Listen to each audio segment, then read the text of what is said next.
Olá, meu nome é Lucy, sou voluntária das Casas Espíritas da Aliança Espírita Evangélica Regional de Araraquara. Que Jesus, nesse instante, possa nos amparar, confortar os nossos corações com seus ensinamentos.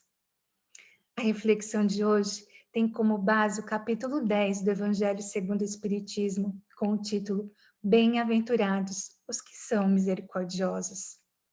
Vamos, nesse capítulo, dar um enfoque no perdão e no diálogo como base para manter as nossas relações muito mais saudáveis. Vamos começar pelo perdão, então? Perdoar se refere a um ato de coragem através do qual nós deixamos de lado o rancor que nos consome, que nos corrói por dentro, para aceitar o que acontece, o que não podemos mudar e simplesmente seguir em frente. Nem todos conseguem, nem todos nós somos capazes de dar o primeiro passo para oferecer o perdão. A razão disso reside na crença de que o perdão é uma forma de fraqueza. Mas pensar assim é um erro. Dar o primeiro passo, além de nos permitir avançar com mais liberdade no nosso presente, nos dá a oportunidade de aprender novos valores, estratégias, essas estratégias que vão nos fazer enfrentar qualquer fonte de estresse e ansiedade, esse grande mal do século. É um ato de coragem, é um ato de força. Gandhi reforça isso. Ele diz: os fracos não podem perdoar. O perdão é um atributo dos fortes. Certamente, todos nós temos um espinho cravado, uma conta pendente com algum fato do nosso passado que restringe a nossa felicidade atual, que diminui a nossa capacidade de construir um presente muito mais satisfatório. Todos nós, de alguma forma, guardamos a nossa pequena cota de ressentimento em relação a algo ou em relação a alguém que precisa ser curado dentro do nosso coração. O perdão é um processo complexo. Dificilmente ele é produzido de uma forma espontânea, principalmente se a ferida tiver sido muito profunda.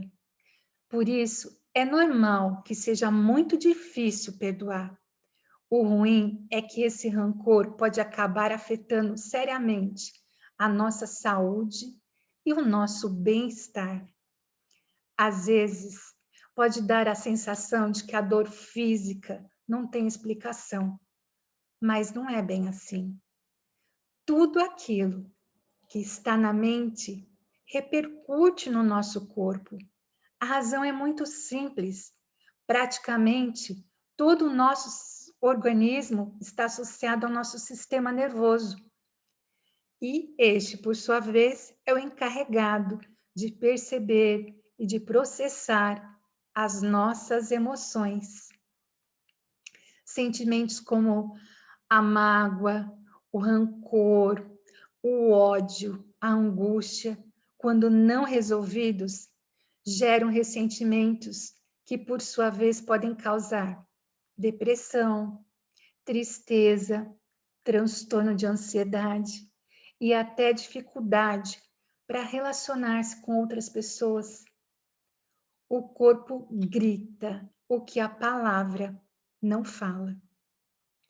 Não perdoar é viver no passado, atados a um sentimento que não evolui, um rancor mascarado que se estanca e se alimenta de uma forma muito negativa. Alguns dizem, imaginem, é como ter um carvão ardendo entre as mãos, à espera do momento oportuno para arremessá-lo a essa pessoa pelo qual a gente sente rancor. Mas vamos pensar, para quem o dano é maior? Para quem segura o carvão ardente ou a outra pessoa? Existem muitas razões para perdoar. A melhor delas é que vamos ganhar saúde Existem muitos estudos que mostram a estreita relação entre o perdão e a redução da ansiedade, da depressão e de outros distúrbios que reduzem a nossa qualidade de vida. Estudos da área de humanas apontam que a pessoa que permanece dia após dia presa no ciclo das recordações, nas garras do ressentimento e no ódio persistente em relação a um evento do passado ou determinada pessoa, desenvolve, além da infelicidade, um estresse crônico. Ninguém merece viver dessa maneira, porque não há emoção mais tóxica do que a raiva combinada com o ódio. Já pensou que o mais beneficiado pelo perdão é quem perdoa? Pois nós ficamos livres desse compromisso de estar ligado à pessoa que nos prejudicou. Simples assim. A doutrina espírita nos ensina que temos dificuldades em perdoar, porque somos espíritos imperfeitos. E ainda, a partir do momento em que nos tornamos vítimas, a dor parece ficar incurável e maior do que aquela que podemos provocar no outro. Por isso, temos que começar a reconhecer os nossos erros e nos colocarmos no lugar do outro, para que assim consigamos perdoar. Allan Kardec, no Evangelho segundo o Espiritismo, nos apresenta a seguinte passagem. O apóstolo Paulo afirma: perdoar os adversários é pedir perdão para si mesmo. Perdoar aos amigos é dar-lhes provas de amizade. Perdoar as ofensas é mostrar que se tornou melhor do que antes. Em Mateus, no capítulo 18, os versículos 21 e 22, encontramos: Então Pedro aproximou de Jesus e perguntou: Senhor, quantas vezes deverei perdoar a meu irmão quando ele pecar contra mim? Até 7 vezes? Jesus respondeu: Eu digo a você, não até 7, mas até 70 vezes 7. Qual o significado dessa passagem? Por que devemos perdoar 70 vezes 7? Essa passagem nos ensina que não devemos sustentar o erro do outro. Devemos ter o dom de perdoar e ainda devemos seguir com a cabeça erguida, com respeito, com autoestima. Quando Jesus responde a Pedro que devemos perdoar não 7 vezes, mas 70, Jesus enfatizou que não iremos construir nada de bom na sociedade enquanto não aprendemos a relevar o próximo em seus deslizes, em seus erros, nos seus equívocos. Quando conseguimos perdoar, nós conservamos a nossa integridade com isso. O nosso equilíbrio fica bem estruturado. Evitamos atritos e desgastes que nos perturbam e nos desequilibram. Perdoar não é esquecer, é aprender a pensar melhor e entender que não somos obrigados a facilitar uma reconciliação, mas aceitar o que aconteceu sem nos sentirmos fracos por dar esse passo. Perdoar é nos libertarmos de nossas cargas que não merecemos carregar ao longo da vida. O ódio tira a energia, o ânimo, a esperança. Devemos aprender a perdoar para sobreviver e viver com mais dignidade. Devemos entender que o tempo, por si só, não ajuda a esquecer. Deixar passar os dias, os meses, os anos, não nos impedirá de odiar ou lembrar o que aconteceu. Não vamos deixar para amanhã o desconforto que sentimos hoje. Precisamos entender que o perdão é um processo. Talvez nunca possamos perdoar completamente a outra pessoa, mas podemos descarregar uma boa parte de todo o ressentimento para poder respirar melhor. É importante compreender que a percepção do que o outro fez ou falou e que gerou um sentimento de mágoa, ele faz parte do nosso universo, do nosso mundo. A outra pessoa, às vezes, pode nem saber que nos magoou. Como é uma percepção nossa, é uma forma de chegar à situação e muitas vezes a outra pessoa nem sabe que gerou esse desentendimento. Mas por que guardamos tanto ressentimento? A resposta é porque a maioria de nós não sabe falar dos nossos sentimentos, das nossas emoções, do que nos incomoda. As pessoas nos decepcionam, mas o que nós esquecemos é que nós também decepcionamos as pessoas. Os relacionamentos dentro da família, no trabalho profissional, em nossa roda de amigos, enfim. Algumas vezes, essas relações se tornam bem desafiadoras. Parece que as feridas são abertas na alma, e aí então percebemos mágoas profundas que se instalam no nosso coração. Porque as amizades são rompidas, os casamentos são abalados, os relacionamentos que antes eram sólidos tornam-se fragilizados. Nesse processo de desgaste, a comunicação é rompida. Deixamos de falar, de dividir, de desabafar e até de cobrar. Nós nos tornamos indiferentes. O silêncio gelado substitui as palavras de amor e vamos deixando de enxergar a beleza do outro. Fazemos uma desconstrução da imagem, da relação com o outro e tudo vai se tornando mágoa.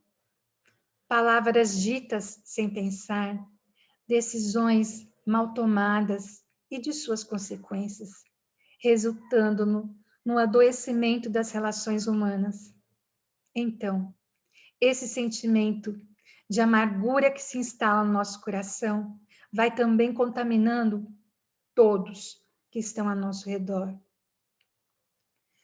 A forma mais eficaz de resolver um ressentimento é falar sobre ele. Por mais que nos incomodem, temos mais dificuldade de lidar com sentimentos ruins do que os bons. Sentimentos bons nos trazem alegria, mas eles são passageiros. Já os ruins ficam guardados como uma impressão digital nas nossas emoções, nos nossos pensamentos, da forma que muitas vezes a gente não consegue se livrar deles, porque eles voltam. Então, para manter uma boa comunicação com os outros, é importante aprender a falar, mas a falar com o coração. Parece fácil, mas não é não. Isso é ainda mais complicado, porque não significa apenas dizer ou saber dizer, mas também fazê-lo. Isso é o mais difícil. No tempo certo. Para isso, há apenas um caminho a aprender. Aprender a expressar as emoções. Nós não devemos falar sobre o que sentimos apenas quando está tudo bem. De fato, é muito mais importante fazê-lo quando as coisas vão mal. Se nos sentimos ignorados, perturbados ou confusos, a saída não é ficar em silêncio. Temos que aprender a expressar nossas emoções, falar o que não gostamos. Não devemos guardar nossas mágoas até que elas comecem a nos machucar. Devemos dizer o que pensamos e expressar nossas emoções em todas as circunstâncias. No entanto, deveríamos ter a sensibilidade de fazer isso na hora correta. Nem sempre é fácil. Identificar o momento certo é muito difícil, mas ganhamos muito quando fazemos. É verdade que quando estamos irritados ou com raiva, há um forte desejo de dizer a primeira coisa que vem à mente. Na maioria das vezes, lamentamos ter cedido a esse impulso, porque não serviu para expressar o que queríamos dizer. Em vez disso, prejudicamos e bloqueamos a comunicação. É por isso que um dos princípios mais adequados da comunicação, orientados por especialistas da área, é o de não falar em momentos de extrema exaltação. Tem uma técnica muito utilizada pelos conselheiros. Eles dizem que quando estivermos nervosos e em meio a uma discussão, ouvimos algo que nos desagrade, ao invés de responder de imediato, devemos encher nossa boca de água e não engolir, permanecendo assim pelo maior tempo possível. Sempre que respondemos de imediato a uma provocação ou a qualquer coisa que nos desagrade, normalmente dizemos coisas que depois nos arrependemos de haver dito, que poderiam ser ditas de modo menos agressivo ou mesmo que nunca deveriam ter sido ditas. Lembro de um conto sobre um pai que, quando ensinasse seu filho o mal que as palavras poderiam causar, pediu a ele que, cada vez que ficasse nervoso, ao invés de brigar ou gritar com alguém, pregasse um prego em uma placa de lata. Depois de determinado período, aquele pai pediu ao filho que lhe trouxesse a placa que já possuía muitos pregos. Após determinar ao filho a retirada de todos os pregos da placa, disse que mesmo que todas as pessoas com que ele teria brigado ou gritado ou perdoassem, permaneceriam em seus corações várias cicatrizes, como os furos na placa, que jamais seriam apagadas. Portanto, quando nós experimentarmos uma certa perturbação nas nossas emoções, examinemos cuidadosamente o que está acontecendo. Procuremos identificar qual é a emoção, o sentimento que está nos perturbando. Depois disso, expressemos as nossas emoções com serenidade, com tato. Tentemos chegar ao entendimento e não vamos dar rédeas soltas às nossas paixões. Podemos dizer que uma pessoa que sabe dizer as coisas no tempo certo, com clareza e sem magoar, ninguém certamente está mais preparado para ter bons relacionamentos. Que diante dessas palavras possamos nos aventurar, livrarmos dos nossos rancores, das nossas mágoas, deixando o nosso coração agir por sua vontade, seja da prática do perdão, da aceitação, da compaixão e paciência, de fazer a diferença aqui onde estamos, imperfeitos e plenos de tudo que podemos fazer em favor do mundo, em favor do nosso próximo, em favor a nós mesmos. Que possamos gozar, enfim, da felicidade de estarmos amparados e protegidos por Deus nosso Pai, tão perfeito. Que assim seja. Obrigada.